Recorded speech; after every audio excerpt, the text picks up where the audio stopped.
اعوذ باللہ من الشیطان الرجیم بسم اللہ الرحمن الرحیم۔ فضائل سورہ حشر۔ سورہ حشر قرآن پاک کی وہ سورت ہے جس میں اللہ تعالیٰ کے نام کثرت سے بیان ہوئے ہیں۔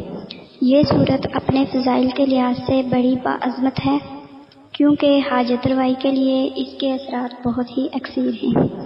اگر کسی شخص کو کوئی حاجت درپیش ہو تو وہ 4 رکعت نوافل کو اس طرح پڑھے کہ ہر رکعت میں سورہ فاتحہ کے بعد سورہ حشر پڑھے اور اس طرح 11 روز تک عمل جاری رکھے۔ انشاءاللہ اس کی جائز حاجت اللہ کی رحمت سے پوری ہوگی۔ اس سورت کو روزانہ ایک بار پڑھنے کا معمول بنا لینے سے پڑھنے والے کے سابقہ گناہ معاف ہو جاتے ہیں، اور اگر اسے 41 روز تک روزانہ 21 مرتبہ پڑھ کر اللہ کے حضور میں کسی مرحوم کی بخشش کے لیے دعا کی جائے تو اللہ اس کی بخشش فرما دے گا۔ جو شخص اسے روزانہ کسی خاص مقصد کی خاطر 11 روز تک پڑھے اس کا مقصد حل ہوگا، اور اگر کوئی مشکل کام ہو تو اس میں آسانی پیدا ہو جائے گی اور اس کی روزی میں فراخی بھی ہوگی۔ اس سورت کی 41 روز تک روزانہ 41 مرتبہ تلاوت انسان کو مستجاب بنا دیتی ہے، یعنی اس کی ہر دعا قبول ہونے لگتی ہے اور اس کے دل کی تمام مرادیں پوری ہونے لگتی ہیں۔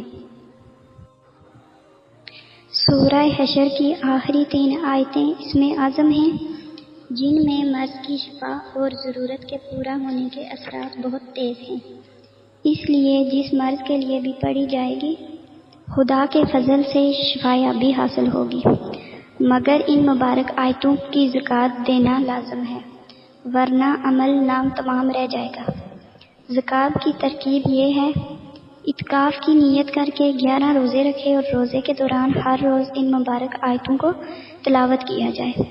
12ویں دن اعتکاف سے نکل کر غسل کرے اور 21 آدمیوں کو کھانا کھلائے، زکوٰۃ پوری ہوگی۔ اب جس حاجت کے لیے 3000 مرتبہ پڑھی جائے گی انشاءاللہ ضرور مراد پوری ہوگی۔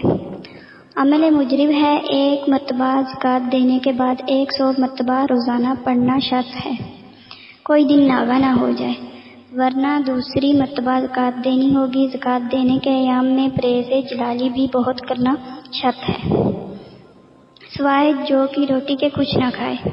حضرت ابو امامہ رضی اللہ تعالی عنہ سے روایت ہے کہ حضور صلی اللہ علیہ وآلہ وسلم نے فرمایا ہے کہ جو شخص رات یا دن میں سورہ حشر کی آخری آیات پڑھے اور اسی رات یا دن اگر اس کا وصال ہو جائے تو وہ یقیناً سورہ حشر کی بدولت جنت میں داخل کیا جائے گا۔ سبحان اللہ۔